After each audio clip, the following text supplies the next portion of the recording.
bansa ito ay kinakailangan.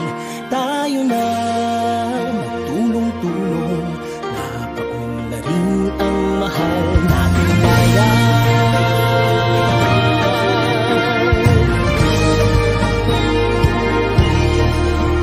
Panahon na magbabago, at ayos ang mga dapat ayusin.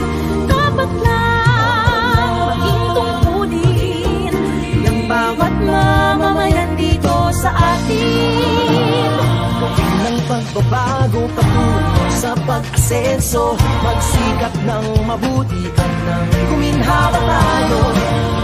Malaki natin sa mundo at ipamalas ang bagong Pilipino at bagong Pilipino.